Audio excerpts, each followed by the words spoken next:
Welcome back to another episode of Around the 412. I am Tyler. With me, as always, is my co-host Smitty. Still trying to get used to that new intro. It's interesting. I had to psych myself up to come in for that. But be sure to go follow us on all our social medias: Twitter, TikTok, Instagram. We have a Facebook. Go follow us there, and go subscribe to us on YouTube. We hit the mark. I mean, we don't mind sharing this. We hit the mark to get monetized, so we're just going to try to open up and see if that happens. First off, but it's you guys who watch the videos, subscribe to us, share it, like the videos, leave comments on them, and see what you want to see. Because I mean, Smitty and I have to have some different ideas for what to post on YouTube now if we're going to get monetized. So we want to know what you guys would like to see from us. Also, as always, we've got some links in our descriptions for the show on the listening platforms, as well as over on YouTube. A couple GoFundMe's, couple shirt shops as well. So go check those out in the description of the shows. But I think that's it. The golf outing was this past Saturday that we had been talking about. So do you have an update on how that went? It went really well. I'm not sure about the exact amount that was raised, but I can tell you there was 116 golfers, and it was $100 per person. There was about $2,000 raised through the 50-50, and then also the tickets, which, by the way, the prizes were awesome too. Like, we donated what we did. There were a lot of people that were very complimentary of that and the prizes that we had available and stuff. But there was a signed McCutcheon jersey, a signed Letang jersey, a Blackstone flat top grill, which I have, so I know how sick those are. Handmade cornhole boards, couple different golf club sets, legit prizes, and it was an awesome event. So great turnout. Like I said, 116 people golfed. There were obviously more people that were there than that. I wasn't sure exactly what my role was going to be, and I didn't stop moving for most of the day, just kind of helping out. So it was an awesome event. Thank you to everybody that was part of it. And like it says in the name, this is going to be an annual thing. So I can't wait to see what year 2 looks like, and year 3, year 4, and well on down the line. Had a great time, and I know that Dalton was looking down smiling on the day. So he was making it rain a little bit earlier, so his tears were coming down early in the day for how beautiful the event was. But literally right before the event was set to start, it stopped raining. So that's awesome. Yeah. But yeah, we can jump into it. We're going to start out with some Steelers talk. And we were making the joke earlier in the day, going back and forth talking, what are we even going to talk about today? Just because there's not a whole lot to talk about. So I will say, and this is a wood desk, this might be a shorter episode, and we say that, and then we end up talking for an hour anyway, which is probably what's going to happen for this one. But let's just get into this. So the Steelers made some signings, also a visit, made a couple releases. We're going to get into all of that. Let's start out with the signings they made. First off, I think let's just get into the one that right away jumped off the page, because we all had kind of written it off as his Steelers career being over. Mason Rudolph is back as QB3 for the Pittsburgh Steelers. And I don't know how anybody could be upset with this. You're talking about him coming back as a QB3. Point to me where there is a better QB3 option in the NFL. He's played in 17 games. He started 10, knows the offense, and he was a pro about the way things have gone down, didn't really, make a big stink about it. He just put his head down, went to work every day. People talk about how, he's always early to practice. He's always throwing extra footballs after practice with guys. How can you possibly be upset about a move for a quarterback 3, especially when it's a guy that's already been here, knows the offense, and by all accounts is a pretty good guy? So I don't even know what to say about it other than that. Yeah, no, I think it's good. And I don't want to pat my own back a little bit, but I do believe that after the season ended, I was saying Mason Rudolph was one that I would actually consider bringing back because of the familiarity with the position and familiarity with the player and the organization fit. And I just think it's a low risk move, and it's smart to have that insurance policy. Obviously, if you're getting down to your quarterback 3, you're in a bad place anyway, but I would rather it be a guy like Mason Rudolph, who's been in the offense, in the organization, and they're both comfortable with each other. Now, like we're saying, this is low risk. He's a quarterback 3. It's a 1-year deal. It really is nothing to the Steelers in a sense. A topic, yeah. But I think it was a smart move because it's just more security at the position with a guy that has started games for the Steelers and has been in the organization for quite a while now. So I think it was a smart move. It was a surprising move, but I do think that I want to pat myself on the back a little bit because it's a move that I said I would make back when we talked about it in, I think, January. Yeah. I want to ask a question, not trying to take away from that because I do remember that conversation. Was that with the assumption though that they would be moving on from Mitch Trubisky, so Mason would be QB2? It probably was because we were probably talking at the time, and I would still think now. I mean, Mitch seems to be like he's not going anywhere, and he's going to be QB2 in Pittsburgh. But at the time, it didn't really seem to make sense. Why would you keep him around, especially with the cap hit? But when then you look at like what Kenny's making, and I'm assuming, do we have a dollar figure on what Mason's making on this contract? I mean, I could look at it now that actually the team did announce it, possibly, but okay, but like, there's not a a lot of money going out in the quarterback room. So like, even though Mitch is going to cost like $10 million for a backup, it is what it is. Whenever Kenny's making nothing still on that rookie deal, and I'm assuming Mason is probably only making like a couple $1 million. But yeah, that would have been under the assumption that he would have been QB2. But I think that honestly, it makes it even better that he's QB3. And that's why I think I like this move. And a lot of people might not like it just because they look at the name and it's like a knee-jerk reaction to dislike Mason Rudolph. But honestly, like, I just don't see really how it hurts your team at all. Right. The dollars are not released on that yet. It can't be a lot of money though. Yeah, right. Like he signed that 1 year, $5 million contract for last season. I think that was more. I don't think it's going to even be that high. Like, I think that was an insurance policy in case they didn't get somebody else. They obviously ended up getting Mitch in free agency and then drafting Kenny. It is wild though. They're going to have the same quarterback room. Like, after all this smoke, like everybody thinking that at least one of those guys is going to be out of town. Maybe the other one is as back as the backup, but really thinking they might reshape the entire room after Kenny just because of guys wanting to move on. And here they are running it back with the same QB room. I thought there was like two ways they could go about it when you're looking at a QB3. It's either this route that they went with Mason Rudolph, with familiarity with the system, a guy that you would be comfortable with, like if it worst case scenario he had to play, or you go the developmental route, like if Malik Willis were to become available already with Tennessee letting go of him or something like that. Like, those are the two routes they could go. How funny would that be? Yeah, the Steelers ended up with Malik Willis. I mean, it was a legit conversation, though. I don't think so now with Mason being back, but like, I think that it would have made sense if Tennessee was really good, which made no sense for them to move on, by the way. 34-year-old Ryan Tannehill, a second-round pick in Will Levis, obviously, but like, you got a rookie that was drafted in the third round. Like, he's making pennies right now. What is the point of throwing him away after one season where you threw him into the worst possible situation? That's their situation to deal with. I don't really care. The Titans stink, but I'm just very surprised that was even a conversation. Yeah, and I mean, the Steelers did bring in a couple guys, one of them being my guy, Jaron Hall, on one of their official visits for the quarterback position. Yeah. And so I wonder if the Steelers looked at the draft and is like, if somebody makes it to round 7 that we like, we will take a them lot then. more quarterbacks that drafted before. There were 14 quarterbacks taken this season.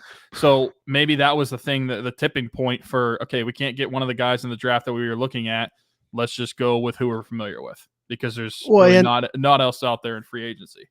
They did bring in Tanner Morgan, former Minnesota quarterback, as well, to be like a camp body, I guess. It looked like maybe he would be the QB3 because it was basically like spending the 7th round pick on a guy to get him and bring him in for rookie mini camp and stuff. But yeah, we'll see what his future holds. I mean, that's probably, your guy that you go into camp with as the 4th guy, and then your practice squad quarterback. I will say the one thing that you are lacking then really is that guy to emulate, the Lamar Jacksons and now Anthony Richardsons of the league and stuff, Jalen Hurts, like those types of those types of quarterbacks, Josh Allen, those types of guys that, well, luckily that aren't on the Steelers schedule other than Lamar Jackson this year. But they're just going to have George Pickens line up at Wildcat, and that's how they're going to emulate it. He would probably be very cool with that too, because it just seems like he wants to do. He did have a rushing touchdown last year against the Saints. Yeah, no, that's how they can do it. I mean, I'm gonna clip that. I'm gonna clip that and send that to Richie. By the way, me accidentally say, like, that wasn't even on purpose either. I literally accidentally said running back there. Yeah. Well, I mean, I think that's how they could emulate it. Yeah. For a non-quarterback, just throw one of the widest. I mean, that's kind of honestly. You want to know what we did at Beaver High School? That's what we did. Is if we were playing a team, like if we were playing like Quip or Beaver Falls, somebody that had like a shifty quarterback, we would take a guy who played running back and line him up at quarterback in our scout team because we needed to emulate what we were going to be playing against. Yeah. I mean, that's shout out to Julian Van Heusen. He played our scout team shifty quarterback all of my senior year. If I'm looking at the Steelers schedule, like the Lamar in week 5 is like the first one that's like a really mobile guy. Lawrence can move around a little bit. They play Richardson. Well, assuming he's still they do starter play at that Richardson point. Week 15. Yeah. I don't know if Kyler could be back by week 13. Kyler is so interesting to me because I know it's like reported that he could miss half the season, but I could just see Kyler sitting out majority of the season even though he could technically come back. They'd be one of the worst teams. Yeah, like what would be the point? I could just see them like milking that and just saying, "Nah, you're good." And also, though, like this is a legit conversation. Not that we're a Cardinals podcast, but if they are bad enough and they're picky at the top of the draft, do you pass up on Caleb Williams because you have Kyler Murray in house right now, who hasn't really shown? You've committed money to him, but he hasn't really shown to be that player that's worth that money. No, I don't pass up on him. I think you should trade that. I mean, I'm going to be honest. There's very few quarterbacks in the league that I would probably pass up that 1-1 for because of how good prospect it could be. All right. Well, now you're putting yourself in a bad spot with this being a Steelers podcast. If the Steelers were so bad next year that they had the first overall pick, I'm taking Caleb Williams. And I don't. This might be harsh, but I think you're dumb if you're not. You just look at the ceiling of the prospects. I love Kenny, but if I'm looking at the ceiling of the prospects, I'm thinking Caleb Williams every single time. Yeah. Well, and it's also like, okay, like barring it being an injury to Kenny, how did they get the first overall pick? Like chances are that would have Mason Rudolph ended up being the starter. Well, I'm saying chances are though it meant Kenny was so bad in year 2 that's how they got the number 1 pick. So, but man, people are going to hate this conversation. So let's move on from this. This all started because of the Steelers re-signing Mason Rudolph. Another one very interesting here is Hakeem Butler, a name going back to 2019, very highly regarded within that wide receiver class that year that came out. Standout in the XFL after having, obviously not the greatest success in his first NFL stint, but man, huge bodied receiver out of Iowa State. This is very interesting to me. The one thing that stinks so far is right now wearing number 21. Hopefully that would change if he makes the actual team. That can't stick. But Hakeem Butler is a very intriguing prospect to me. I can't wait to watch this guy in training camp. I mean, I think he's listed as, if he's not 6'6", he's literally a shade under, like 6'5" plus. I think he's 6'5". Yeah. Like listed at 6'5". Yeah. But massive bodied receiver. I can't wait to see this guy go up against like Joey Porter Jr. and stuff in training camp. I do think that he has like a legit shot of making this team out of because from what I've seen and like talking with a couple other people that cover other teams, there was more than just the Steelers interested in signing him. Like, I think that he chose to come to Pittsburgh over a few other spots. So I think he's got to feel like he's got a legit shot of making this 53-man roster. Yeah, and then I think you look at the build that he has, very unique build, how big and long he is. That's something that the Steelers don't really have a lot of on their roster. I mean, who's the Steelers' biggest receiver in terms of overall size and length, not just tall? Because I know like George Pickens is probably the biggest receiver when it comes to the combination of like weight and height. And even Miles then, Boykin? well, Miles Boykin, but how much does he weigh? That's what I'm asking. Yeah, because Miles Boykin is probably like what 6'4", 6'5", but he weighs 170 pounds. So Hakeem is, I think, 6'5", and I was looking at it today. He's listed at like 220. Miles Boykin is 6'4", 220. There's no way. There's no way. That's what he's listed at. The dude's a twig. There's no way. Okay, I apologize, Miles Boykin. But I would still consider George Pickens as probably your like biggest in terms of height and weight to ratio, because I don't believe that Miles Boykin listing 1 second. But I just think this guy brings something that you don't have, except for outside of the tight end position, and that's the just pure size at the position. Yeah. Yeah, I agree. I think He's Chase Claypool. There it is. There it is. But no, I was super high on Hakeem Butler coming out in 2019, and obviously things haven't panned out that way for him yet. He just needed a restart maybe in the XFL, and it would be awesome for this receiving room if he is, anything like what it seemed like he was going to be as a prospect when he was coming out. And then finally, another XFL standout, Luke Barcoo, who also had a run in the NFL before going and playing in the XFL, was part of the XFL All Defense. Big cornerback out of San Diego State, 6'1", but really, really long wingspan. So he's like a super long corner, not like as long as Joey Porter Jr. But again, when you look at what the Steelers have prioritized in their cornerbacks recently with Joey Porter Jr., with Corey Trice, now Luke Barcoo, clearly they're trying to find some length at the position.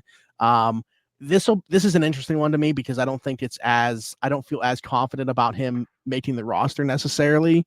But they did just release, and we'll get into this more, but Akella Witherspoon, obviously we saw them release Millette. Like there's going to be open spots there. I think you look at obviously Peterson, Levi Wallace, and Joey Porter Jr. as like the three locks to make the 53. I think Corey Trice is probably pretty close to that too, even though he's a 7th round pick. And then you got like special teams is going to be where guys make this roster between like James Pierre and Luke Barcoo. So I think he's going to have a shot. I just don't feel as confident as Hakeem Butler. But I don't mind them throwing this dart at all. I think that he deserves a second chance. Only still 24 years old. And like I said, with that length at that position, teams are always chasing that. So I'm going to keep it a buck. Yes. I had to Google this dude because I looked at that that's name. Fair. Like, I looked at the name and I'm like, who are you? I genuinely didn't know. So I can't really say much about him, but that's cool. He was all defense in the XFL. And that is something that's curious, like that he is like long, lengthy at the cornerback position. And looking at the guys that we've brought in, that you're right, that seems like a trend for the Steelers. I wonder if that is an Austin sort of philosophy that he wants to change to that in the cornerback room, or is like Tomlin having more influence on that? Like I'm curious where that thought process is coming from within the Steelers organization, because I feel like you look at the guys, there's a clear turnover of what is changing at the corners. But yeah, I had to Google this dude. I'm not even going to lie. I looked at the name, I saw the update, and I was like, who is this? This name looks like a guy that plays cricket at 3 a.m. on ESPN. I have no idea who this is. No, like I said, I think that's fair. But I'm excited to see him come in and compete too. Again, these guys that go to the XFL, it's a great opportunity for them to find their way back to the NFL, and hopefully that's the way that this is going to continue to be for them. So yeah, we'll see about the futures of Hakeem Butler and Luke Barcoo. We will also see if Kwon Alexander ends up becoming a Pittsburgh Steeler or not. He was in visiting a couple of days ago. So now that we are a couple days out from that being the case, and maybe, that's another Steelers old regime thing that we'll be able to throw out the window as time goes on. But typically, if a guy comes in for a visit and then leaves, that's it. Like we don't hear from that again. Mm-hmm. There's no chance of a deal being signed. Maybe that's not going to be the case with this front office. Who knows? But Kwon Alexander, when I saw that he was visiting, I actually got super excited. I was surprised that he was still on the market at this point. I was actually told by somebody that he does have an offer on the table from the Jets. So it's like he's kind of just like going around seeing what else is out there. Maybe the Steelers did make an offer and he left. And once again, he's like either pondering it because he already has this offer on the table from the Jets and he's weighing the options. Maybe he's making more visits. I don't know. But I got super excited because last year with the Jets, he kind of played in a different, by the way, still 28, just 28, which is crazy because it seems like he's been playing so long. He has been. He's been in the league since 2015. Yeah. So what, he would have been 21 or so? Yeah. 21. 21. As a rookie. Yeah. Yeah. Which is crazy. The first, I got introduced to him the game that he had after his brother passed away. That was like my first, memory of Kwon Alexander as a player. So obviously you just immediately root for that guy from that point going forward. Mm-hmm. So yeah, I was super excited when I saw that he was coming in for a visit, just because he played limited snaps last year for the Jets comparative to the rest of his career, less than 600 snaps last year, but played about 130 or so in the slot. matching up with tight ends and stuff. So he would offer some coverage in that linebacker room. I just think, as an off-ball linebacker, when you talk about what else are we going to have behind Cole Holcomb, and even he might be a better option than a Landon Roberts, I think, even different type of player, obviously. But I would love to add a player that has that skill set that he would bring to this roster right now. And all of a sudden, I'd feel a lot more comfortable about this team. And then I'm just like, okay, figure out what's going on at slot corner, and I'm good with this roster.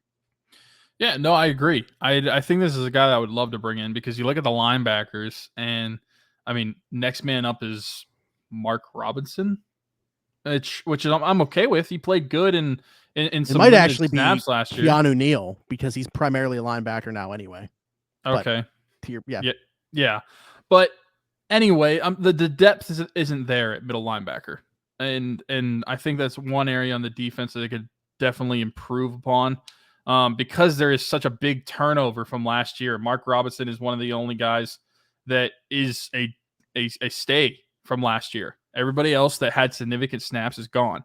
So I think when you have a guy that has a lot of experience like he does, like Kwon Alexander does, I think that could be valuable to bring in, even if he doesn't start, even if he doesn't play a ton, but just for the linebacker room in general, a nice depth piece, a good mentor for some of these linebackers as well. And like you said, I think he can bring in a ability that not a lot of the linebackers currently on the Steelers have. And so I think that it would be good for the defense overall, because when I look at the positions of need still on the defense, linebacker is still circled for me for somewhere where I would like to improve upon. Mm-hmm. Both of them, actually, edge and inside linebacker. I was just about to say, another name that they've been linked to. He hasn't visited the team. Don't know if the team or the player actually interested in this, but they were named as the best possible landing spot for Kyle Van Noy, your boy from BYU. Now that's a guy that would offer obviously the off-ball flexibility. Also can rush the passer a little bit too. Has some familiarity. His teammate with the Chargers, Braden Fajoko, on the team now. They actually had a Twitter exchange that people thought potentially could be related to playing for the Steelers. It was actually about Jason Tatum during a Celtics 76ers game. But that was interesting to see people like going crazy and me just knowing exactly what it was about, because he said something about like having that Mamba mentality. Jason Tatum always talks about that. That game was going on at that time, so I kind of was able to connect the dots. But Kyle Van Noy would be an awesome add and kind of like that 2-in-1. Like, yeah, that probably eliminates the Kwon Alexander from the equation, but that might be the case already.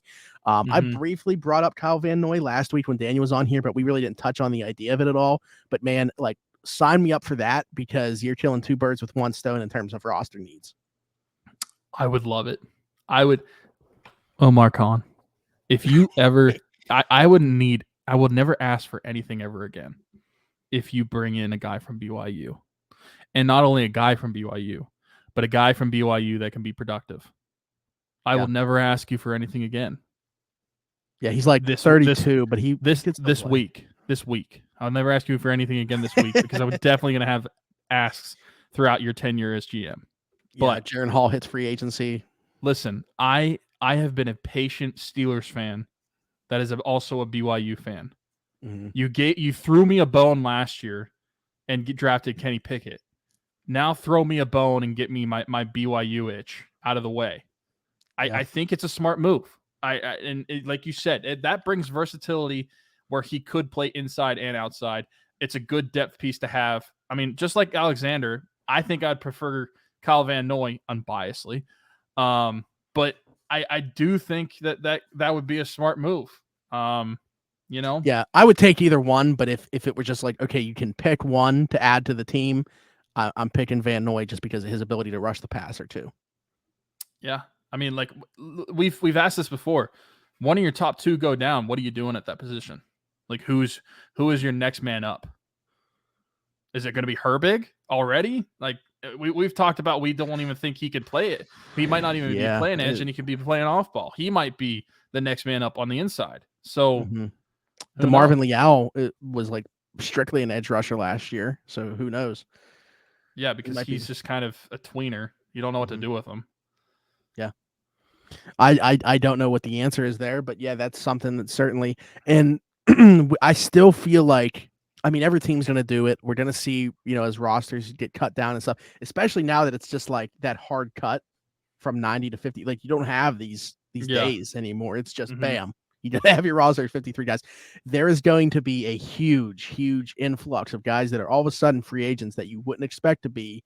And I think that the Steelers could look there for at least one of the spots that we talked about. So that just makes it tougher because you're asking a guy to learn a brand new playbook within that amount of time. But, these guys are all pros. They're smart guys. They'll be able to do it. So speaking of releases, though, a couple happening before we even get to that point of camp or anything like that.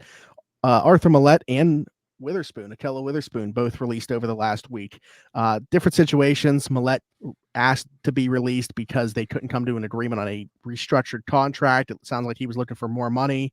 The Steelers really didn't value him that way. I can't blame them. He's a nice piece to have, but he's a very limited player.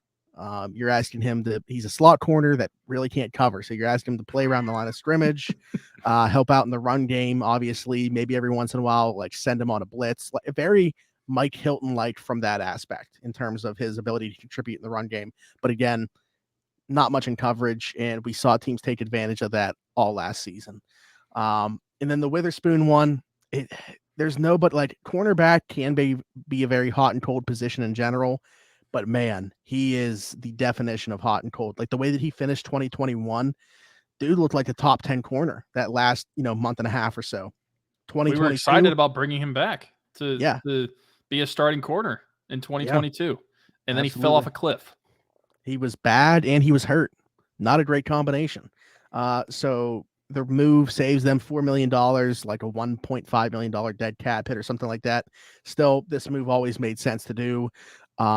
I know a lot of people, I guess I'm kind of surprised by the fact that he didn't even get to camp. I thought maybe he would compete for something there, like even if it's just like talking about Witherspoon on the boundary. Witherspoon, that is. Like Millette, that's a totally different scenario. Like I said, if he's looking for a raise, all the power to him. Go out on the market and try to see what you can get. Never going to hold it against the guy trying to get his money. If I'm Pittsburgh, I have no problem with them not paying him more than that either, for what he did bring to the team. In Witherspoon's case, yeah, like I thought maybe he would come in and compete for, a reserve role on the boundary or something like that. I wouldn't mind having a guy like that with that type of upside as a backup. I don't think that you can trust him after last year necessarily to just throw out there and start, but in a reserve role, like, break glass in case of emergency, I wouldn't have minded him being on the roster, but it makes sense that they were ready to move on after last season, after bringing in a couple different corners that kind of fit that profile. But yeah, I don't know what your take on it is. It's just, I, again, think it gives more of a path for Corey Trice Jr. to open up on the 53 man as opposed to the practice squad. And that was really my main takeaway. Yeah. The Millette one, that's not surprising to me. I didn't really see how he had a fit with the team that much in general. The Witherspoon one, it's not surprising that he is cut. It's surprising when he's cut to me, kind of like what you were saying. I thought it would be sometime during the summer, but it ended up being in May, and that was just more the timing of it was a little surprising, which is why I want to ask you, do you think that, looking at the positions that were just cut, slot corner and outside boundary corner, what you have been talking about with how they could deploy like Patrick Peterson and Joey Porter Jr. to have him start right away, do you think this not necessarily confirms it, but do you think this is like helping your idea of like Peterson going into the inside and Joey Porter Jr. starting on the outside from day one? I'm actually worried that there's a level of confidence there with Chandon Sullivan, who they brought in from Minnesota, who's going to play slot. That is how I'm honestly viewing it. I also think that there's a shot that we could see KZ kind of taking on that role. And maybe like in that case, you see either Trey Norwood or Keanu Neal on the field, kind of taking that other safety role. There's a lot of different things that they could do. Trey Norwood might end up being an option as slot corner. I don't know. Not that he's really shown a whole lot, but he's had flashes. I don't know that it necessarily, I feel better about my point in their best deployment being Peterson on the inside. I think it's more a level of confidence they have that I just don't. Or there's another move coming or something like that I'm just not seeing. As far as the timings of the releases, it is odd, but I think it's more about the Steelers doing business the right way for the players and giving them more time to go out and seek another opportunity, as opposed to, again, waiting for these guys like when they have to cut them at 53 and then you're throwing them into the fire to go find another job and learn a new playbook. Like, this is giving them an opportunity to still be part of, like, this is still like that second and third wave of free agency. It's obviously not early in the process, but it's still where they can latch on to a roster before training camp starts and be part of the entire thing. Yeah, no, I get that. And Shannon Sullivan, if he's a starting corner, here's my question to the Steelers coaching staff. Did you watch the Minnesota pass defense last year? Yeah, and they went out and they got two of them. Fully on board. I'm fully on board with Patrick Peterson, but they went out and got 2 members of that defense, which is hilarious. I mean, maybe they're watching. Maybe they watched the 2021 tape by accident. I don't know. Yeah, because I'm not. I don't see it. Like, I've tried to give him the benefit of the doubt and understand, like, maybe playing in a new system, it could be different. I just don't think it translates. I was not at that point watching him, and not just his time in Minnesota. If Shannon Sullivan's going to be your slot, I don't think that you were necessarily that much worse off with Arthur Millette being your slot, because at least Millette adds into the run game. Oh, no, more than Sullivan would have. Yeah, and I understand the money issue. But Yeah. it's just there wouldn't be really any drop off between the two in the pass game, and there'd be more in Millette in the run game. Shannon Sullivan would not be a good option on the inside. And this is where I am missing Cam Sutton, to be completely honest. That, and also, like, I don't get me wrong, really like Herbig as a player, didn't mind the pick, but if that pick were Clark Phillips, I'm not complaining, and I feel better about the how the roster looks overall. Yeah. I was the leader of that train. I talked about Clark Phillips during last college football season on this podcast. Yeah. And we were almost there at pick one. What did he end up having in that round? 132. Yeah. But he went at like 117 or 113. I wonder if my heart. I don't know that they would have done it anyway. I feel like Herbig was the guy for them in the fourth round. They love brothers. Yeah. I mean, they love brothers enough that they literally put out a video of Tomlin explaining why he loves brothers. Yeah. Which was really cool. But yeah. And again, I like Herbig as a player. I thought that was a good pick. It's just, if you land a true slot corner that I feel really good about, plug and play there in that spot instead, like, this roster just looks a lot better to me. Now I'm really questioning again, like, is it Shannon Sullivan, or is it Peterson moving back into that spot after playing like a total of 20 snaps or something like that over the last 2 seasons in the slot? It's just, either way, it's going to be. Thanks. Yeah. And then the last thing I wanted to ask you about Steelers wise was, this is kind of a stupid question.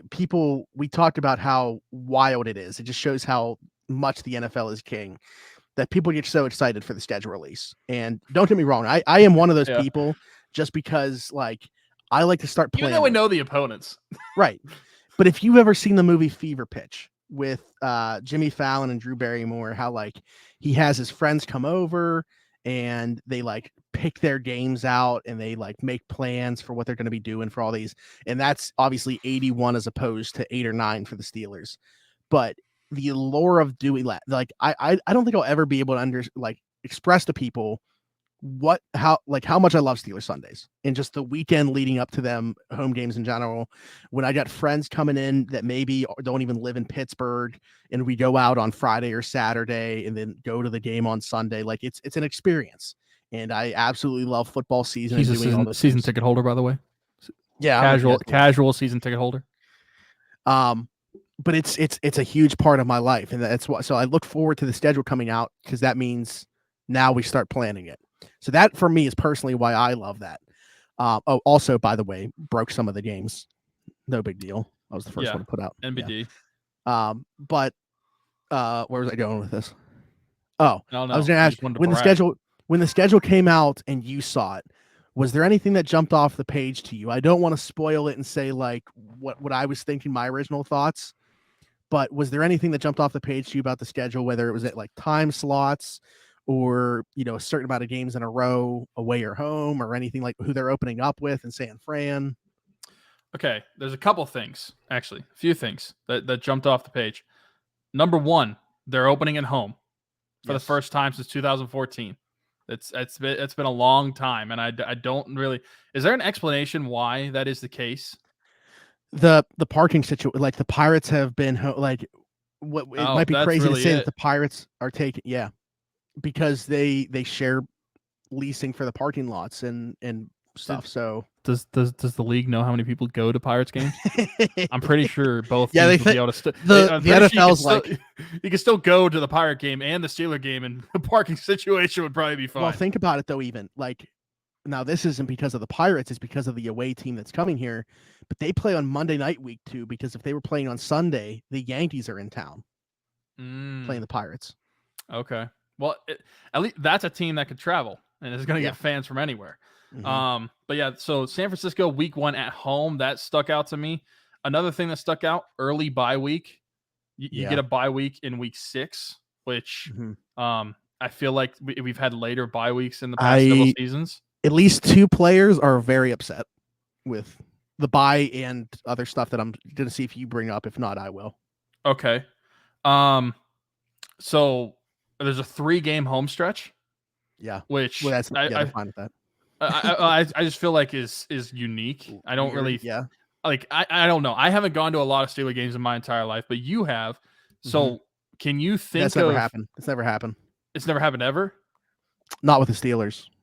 Okay. I don't think. Because that just seemed very odd to me. And even that whole stretch, you're playing 5 home games in 7 games. I mean, that just seems like a lot. Which stuck out. And then the other thing, it didn't stick out in terms of like just immediately, but I looked it up just because I was curious. But 12 of the games are going to be played on grass, which I think is a good thing for the Steelers. They only have 5 turf games, and they're all spread out. There's none back-to-back. Yeah. The thing that stood out to me right away was hosting 2 Thursday night games that are 5 weeks apart. And that was the other thing that players were not happy about. Yeah. Yeah, that didn't jump off the page, but I did see a lot of people complaining about that, which I fully understand. Actually, I know of 3 that aren't happy about that if you include Patrick Peterson openly talking about it on his podcast. But 2 other players that I've either received a message from or saw a message from are very upset with the way that the schedule shook out in terms of the bye week and the 2 Thursday games being 5. First off, they hate playing on Thursday Night Football in general. It's just not good for your bodies after playing on Sunday. And then to have to do that twice in a 5-week span is ridiculous. Yeah. I will say the only benefit here, and the players I don't know that they care about this, but it's like, okay, after that game, though, you have almost a mini bye with how much time you have after that Thursday game ends. But that Sunday to Thursday, having to do that twice, and within that short period of time that they are apart, weeks 9 and week 14, that's brutal. New England or Tennessee and then New England. Yep, betting the under in both those games. Another thing, that's the last thing that stuck out to me, they're not playing on any major holiday. Yeah. Which I think is a good thing. Well, it is, but I think you and I, it would have been cool if they did play on Thanksgiving for something that we were talking about, but they do not. Good for the players, though. I mean, I feel like sure they're happy about whether it's Christmas or Thanksgiving, they've played several games over the past few seasons on a major holiday. So the one thing I thought was interesting to hear Patrick Peterson say was he was kind of hoping they had an international game. He likes playing in them. I mean, he played in London last year. I feel like if the Steelers had an international game, it'd be Mexico. Yeah, same. It seems like Tampa kind of has the whole Germany thing at this point, and Jacksonville's London's team. So yeah, pretty much. We're just waiting for the move. Yeah, between the Raiders or Steelers, maybe the Niners as well. Like you could see those 3 hosting games in Mexico. It'd definitely be Raiders or Steelers, and that'd be sold out. That would no American would get a ticket. I would hope. I mean, as a fan, like watching, it would be awesome. I would hope that the Steelers didn't lose a home game from it. It would be cool. It would be cooler, and I would be more on board with it if it was considered a Raiders home game. If that ever happened. Well, that's why I don't. And granted, I'm never going to go to one, so I don't care how it is. I'm going to watch it on TV anyway. But I don't prefer foreign games. I would rather just be home or away. And and just to wrap things up, that's kind of how I wrap things up with football. That's kind of how I view college football too. I don't like neutral site games. I think college football should be played on campus, either home or away, unless you are like Pitt or USF where you play at an NFL team. But either way, it should be at a home game or an away game. I don't like neutral site games. I think the same way with like foreign games. Like it's cool that foreign fans get to experience that. But as far as just like the game itself, like I just don't really care. To me, it's really no difference because I'm watching on TV, but I prefer just being home or away, not in Mexico or Germany or wherever. Yeah, I hear you. All right, but we are actually what I'm going to do, and I'm going to start doing this instead, just to be able to break up the show so you guys know when we're switching segments and it's not just me talking. I'm going to play the same thing that we have as our intro clip to end this segment, and then we'll be right back to talk about some Pirates baseball, which I know you guys are looking forward to hearing about. So stay right here. We'll be right back.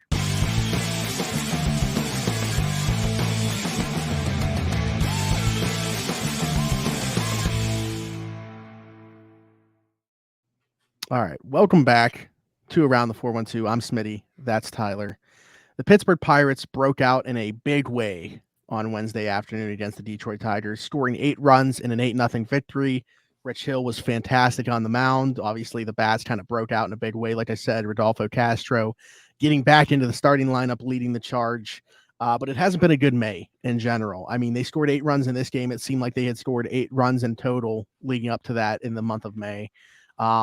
That's obviously an exaggeration, but seriously, they were averaging about a run and a half per game up until that point. It's been a tough month after a really good April. And it's just, we talked about it last week. They're clearly not as good as they were when they started out 20-8.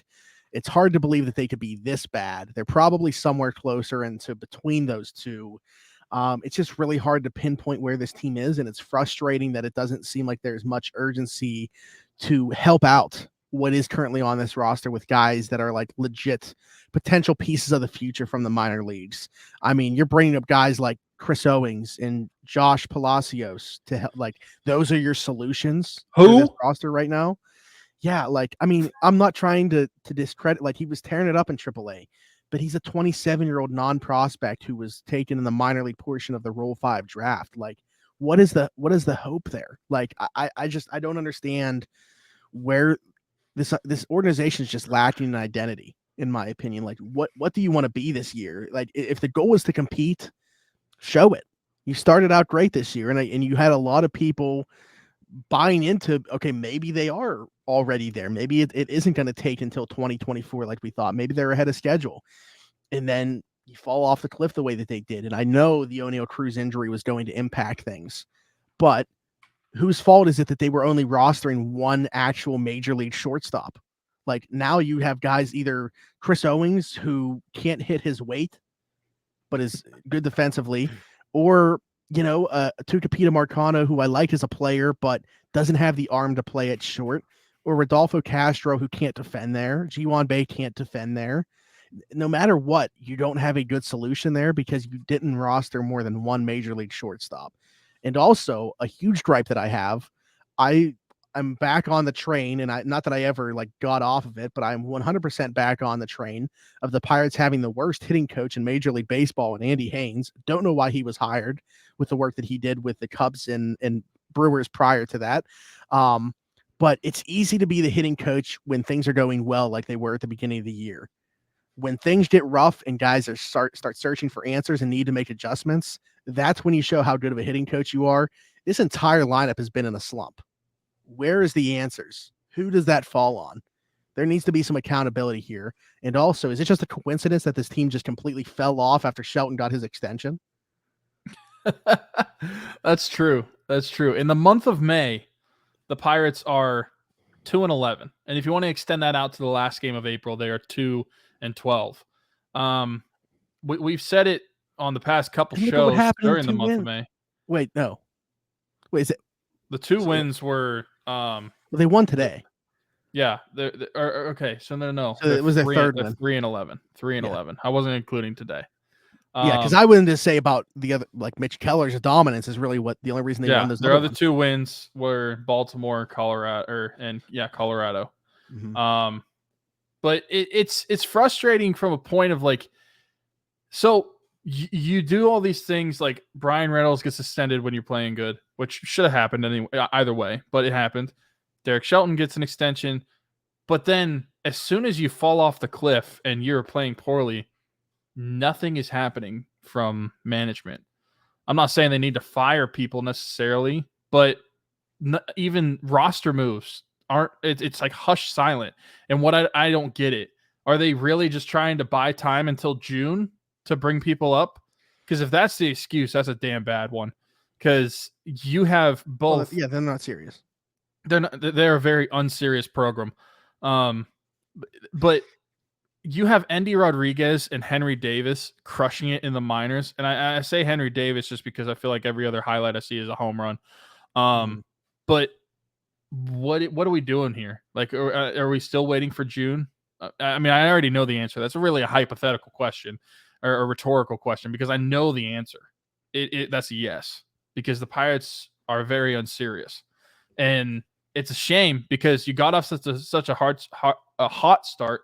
I asked you before the show happened, what was like most above 500 we were? It was 8 games at 12 or 20 and 12. And now they're 3 games above 500, which is still good. But the fact that you've lost 12 games out of your last 15 and you got off to such a hot start, it's so annoying to watch them just piss it away and do absolutely nothing to try to fix it. That's the annoying part as a fan, is like they were basically playing with house money, and they show now that they were playing with house money because they weren't going to do a damn thing to try to fix this whenever they started sinking the ship. Yeah, if you told me that they were going to be 23 and 20, 43 games in, I sign up for that every time with the way that the expectations were for this season.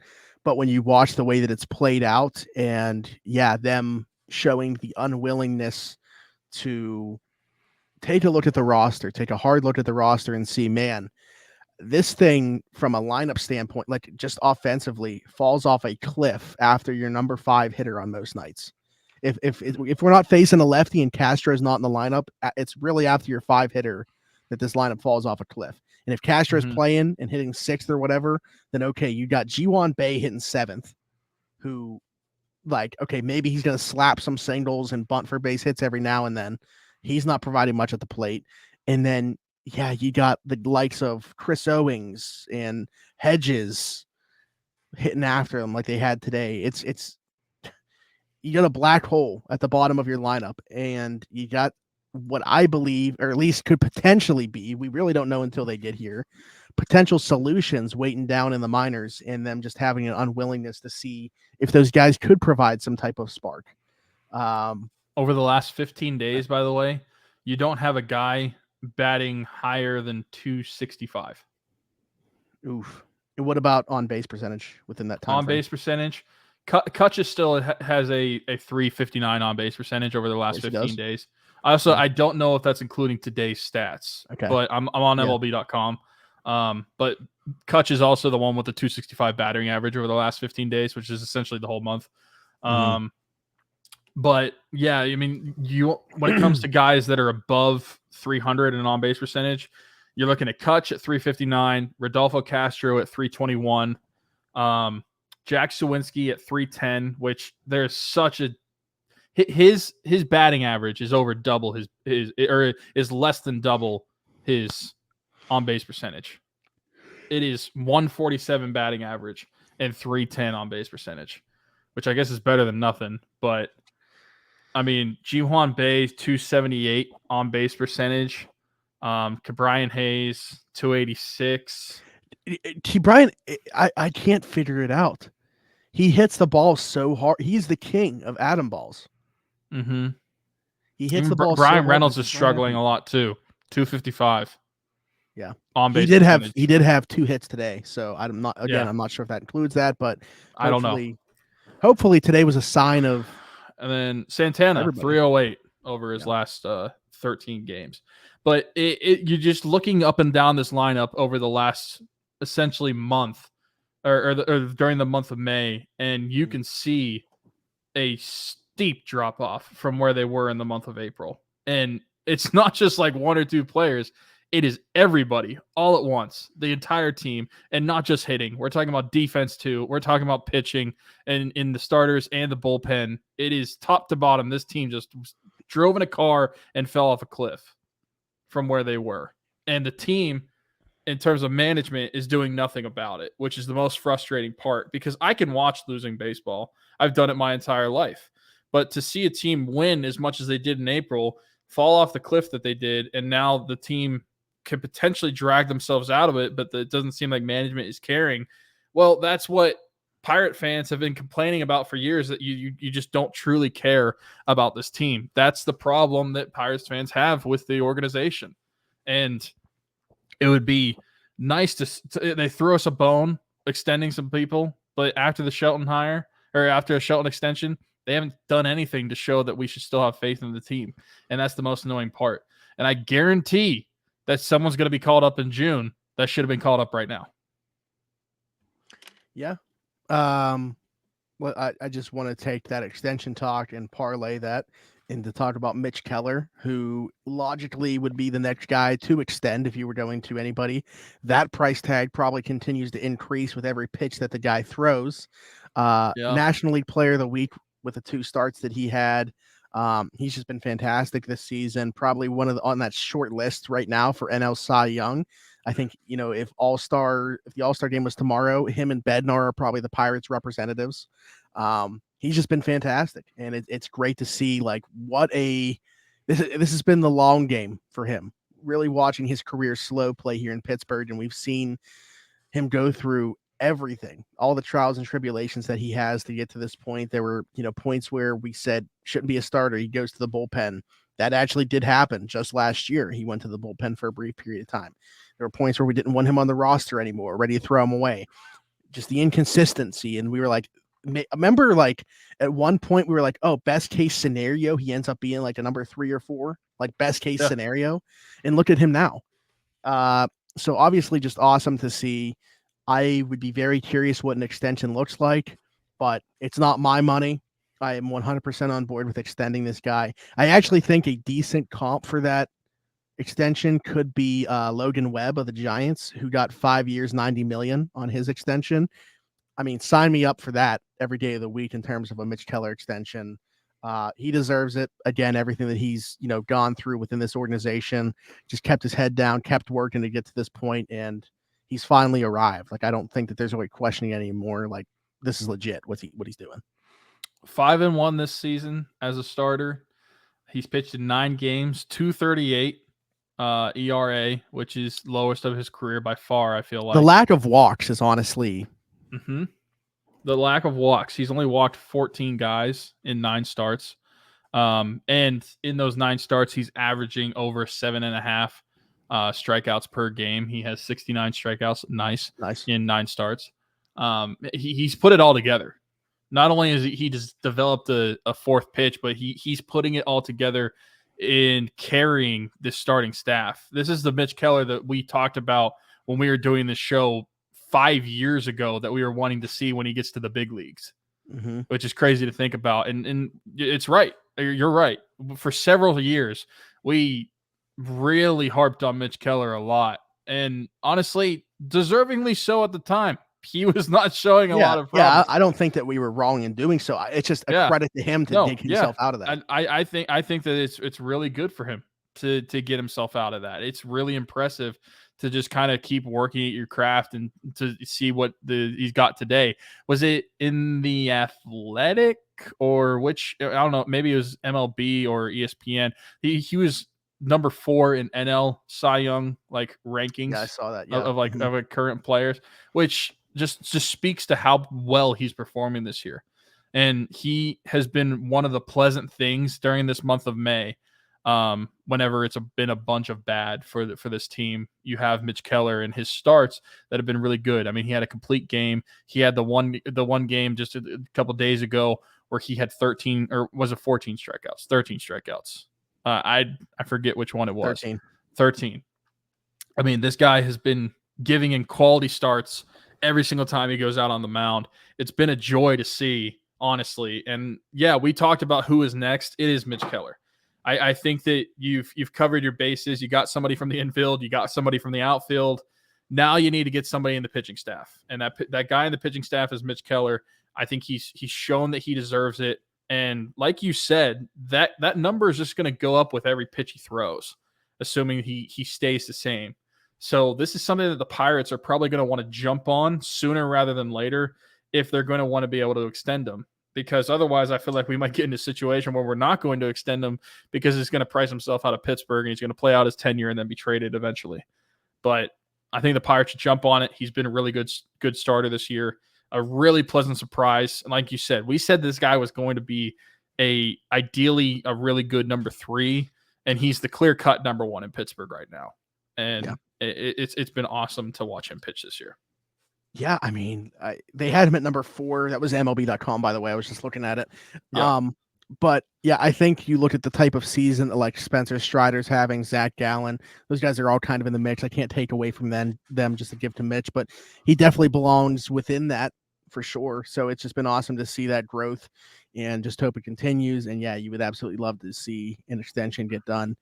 Imagine a Cy Young. Before getting it extended. Good luck. Do you think it's Cy Young treated like the MVP, where it only is going to go to a player on a good team? No, I don't think so. No, because MVP is pretty much, even though it's an unwritten rule, but it's like you could be the best player, but if you're on a team that sucks, we're not giving it to you. I don't think so. I mean, I want to see. Let me see. That's just my thought. The only exception to that rule is Mike Trout, I feel like. Or Ohtani. Yeah. Same team. No, I mean, like Sandy Alcantara won last year in the NL. Yeah. So that'd be crazy. Trevor Bauer won it when he was with Cincinnati. You better get the extension in now before that happens. Yeah, I mean, looking at some of these names, like even like Dylan Cease finished second last year, probably should have won it in the AL. Although Verlander was stupid too, but Chicago wasn't good. Dylan Cease finished second, so yeah, I don't think that there's that precedent with that. But all right, how much more control does he have? Mitch Keller. I'm looking. Okay, he has 2 more RBUs after this one. What's the time? Now buy those out. Do it. Give him a 5-year extension. I think you muted your mic or something right there. I did? Can you hear me? No, I can't hear you, but Tyler's going to figure that out, and we're going to take a quick break and come back and talk about one thing that we have in regards to the Pittsburgh Penguins. But we will be right back to do that. You guys might not like this topic. Actually, I'm going to go on record right now saying this. You're going to hate it as much as the Kenny Pickett, Caleb Williams situation that I brought up. But we'll be right back. This is Around the 412.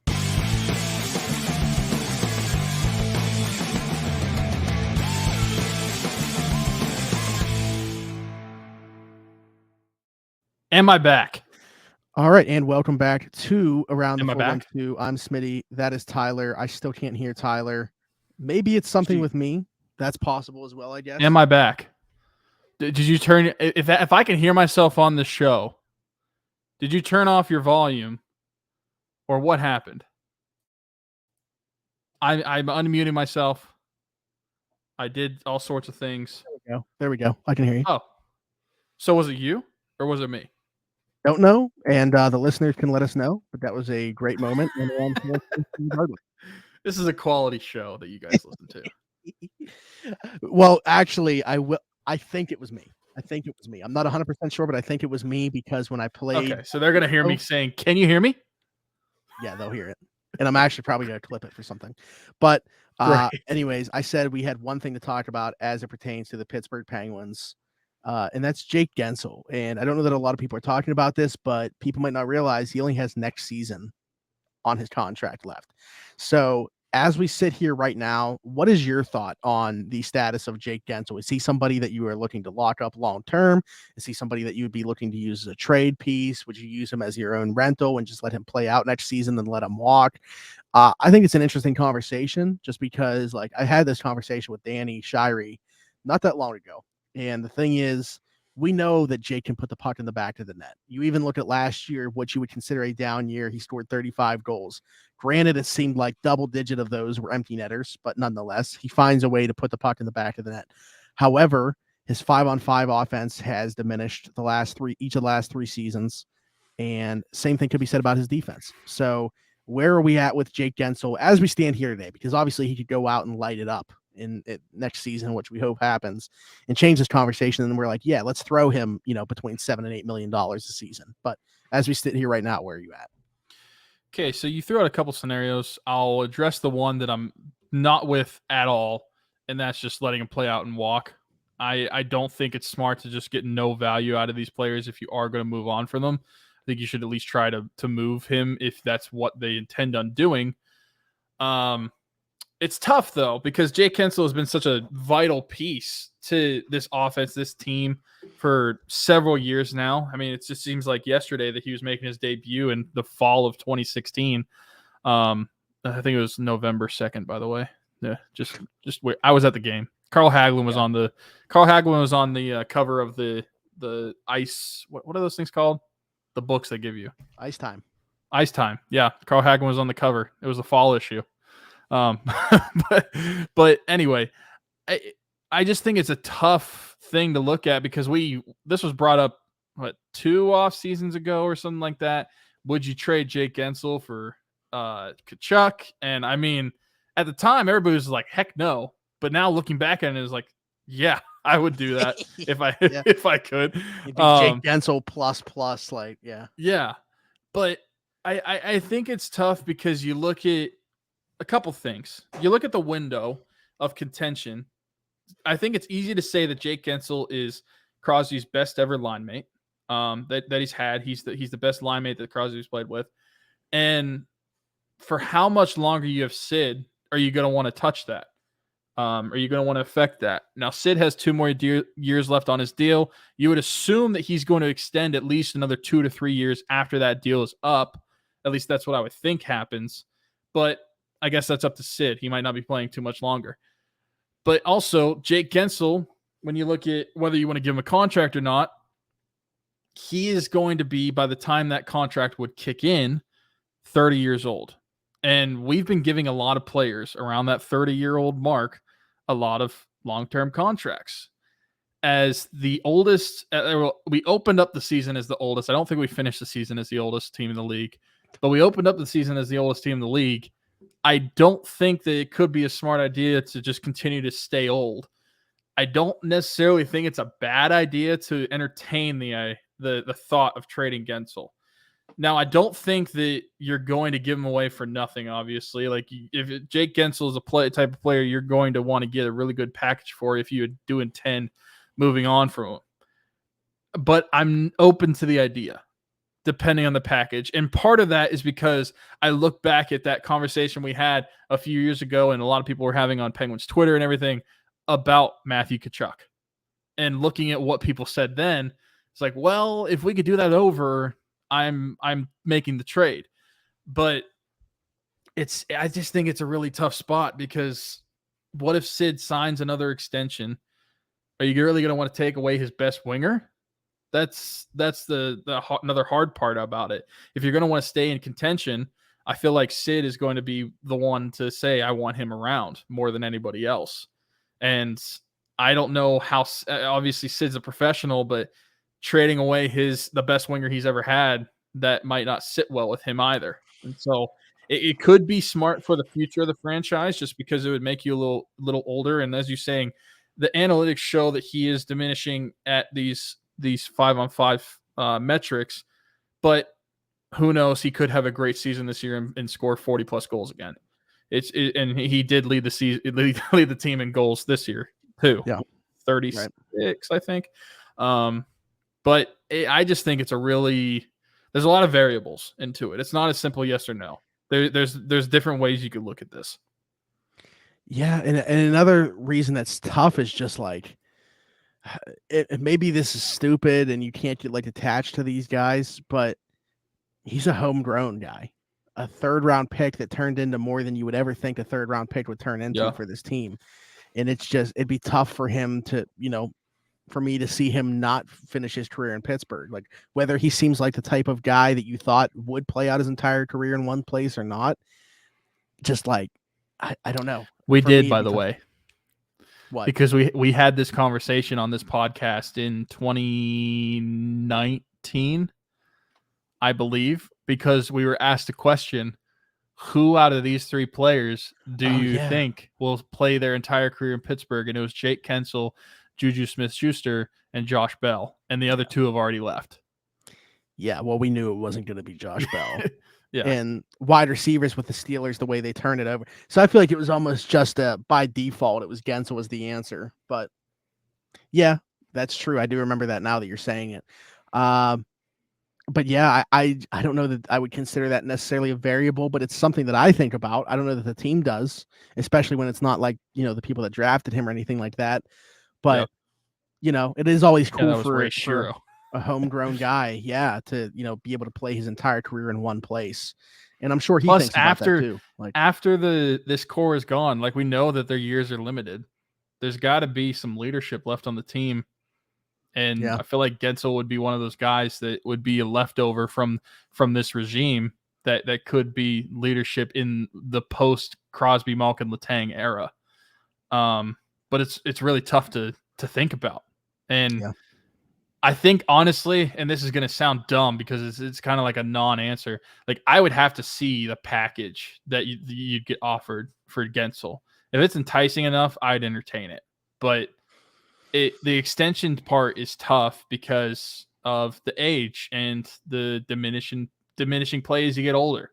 It's eventually you're going to want to get younger. But here's the thing too. Not that he's not going to get as the amount that Brian Russ did. Like it's going to be more than that. You would definitely think. I mean, he's making more than that now. Yeah. And since he signed that contract, he had multiple 40-goal seasons, and then he's led the team in goals for past several seasons. Mm-hmm. I don't think it's going to go down. The only reason I said that is because if you were going to, like you mentioned about not wanting to continue to give out contracts to guys in that 30-year-old range, I would give Guentzel a deal around the 30-year-old range before giving that to Rust, and they already gave it to Rust. So if I could take that off of him and give it to Guentzel, I would probably do that. But again, there's going to be a dollar figure difference there. In terms of length, I don't know that there will be, but the dollar figure. No, I mean, another 6-year deal when he starts that contract, because his birthday is October 6th. I just looked at it, so I don't know if I'm going off my memory from my short-term memory. But when that new contract would kick in, he would be 30 years old, so he'd be playing until he's 36 on it if it was a 6-year deal. So yeah, well, it's not Ron Hextall giving out deals anymore either, so maybe they won't be 6 years. But if you're Guentzel, are you saying no to anything less than that? Because I feel like at that point in your career, he's got to figure like you're around the time where this is your last big payday and you better cash in. He also might only want to sign until Sid and those guys are gone. That's true. I guess it could depend on what. Again, that's just another variable. A Sid that I just brought up right there. Yeah. Yeah. I don't know. I don't know what's going to happen with it. I'd entertain the idea though. I don't think it's as outlandish as it sounds. And mainly because I think back to what could have been, not that it was ever going to happen, but like because of that discussion about Matthew Tkachuk. Right. Sorry. But yeah, no, I agree. I think it's interesting. I think that you kind of need to, like, whoever gets brought in as the GM, they're going to have to kind of look at all avenues with this team where they're at right now, because it's kind of, they're like in a really weird place as a franchise. When you look at how good their core is still playing, but how old they're getting, they're probably pretty close to having to at least go into a retool, if not a rebuild. Like it's and if you're the GM, you're coming into a ownership group that is like, we're competing right now. We have Sid, we have Malkin. Like I feel like it's clear that FSG is wanting to continue to try to win right now. But when you look at as a GM, I feel like any sane GM would look at this team and see that the prospects are not there. There's not a lot of future with this team. I have to start to fix this. But at the same time, my ownership group is telling me I have to win right now. You can't really do both at the same time. If you do, you're one of the smartest GMs in the world. Yeah, Eric Tulsi's going to have a heck of a job in front of him. Has the Kyle Dubas ship sailed? Yeah. Yeah. I brought up last week that it might have anyway, because if they were looking for two people to be at GM and a president of hockey ops, two different roles, based off rumors that we had heard, that would roll him out anyway. But his comments after their season ended, which, by the way, LOL, then that made it pretty clear he wasn't going somewhere else. Yeah, now I literally just don't care who wins the cup. I was rooting for Seattle over Dallas. I don't mind Dallas. I like Ottinger. I like Sagan. I like Jason Robertson, Rope Hintz. I like some of their players, but I'm rooting, I guess, for them versus Carolina for the final. Yeah. Yeah, no, I agree. I really don't care at this point, because the team that I was rooting for was Seattle, like you, but now I don't really have. And I was surprised to be able to root for Seattle as long as we were able to with that first round matchup with the Avs. Yeah. No, that's true.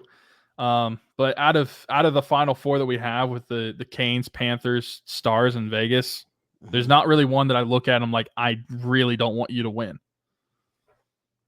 which I think is refreshing. Yeah, the least.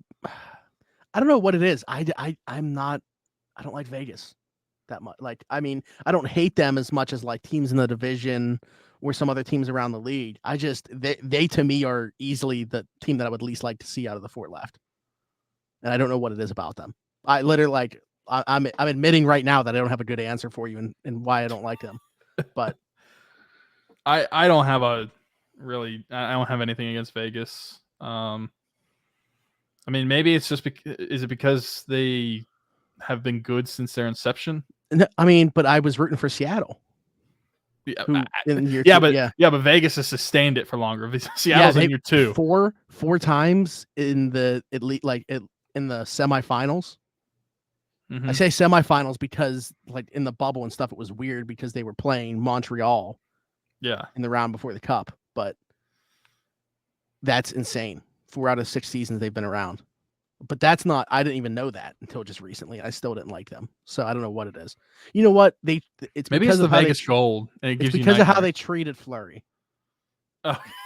Okay. Not really. I also wasn't thinking about that, but yeah, no, I'm sure people agree with you. I'd probably be hoping for a Stars Kane series like you are. Yeah. All right. Well, I will play this short clip one more time as the show ends, but I want to mention again, as Tyler did at the beginning, to like us and follow us everywhere that you possibly can. Like us, please. Not a lot of people do. Very true. Both online and offline. Please like us. But yeah, follow us on Twitter, Instagram, TikTok at Around the 412. We've been trying to post more on all that stuff. Like us on Facebook, subscribe on YouTube, Spotify, Apple Podcasts, wherever you're watching or listening.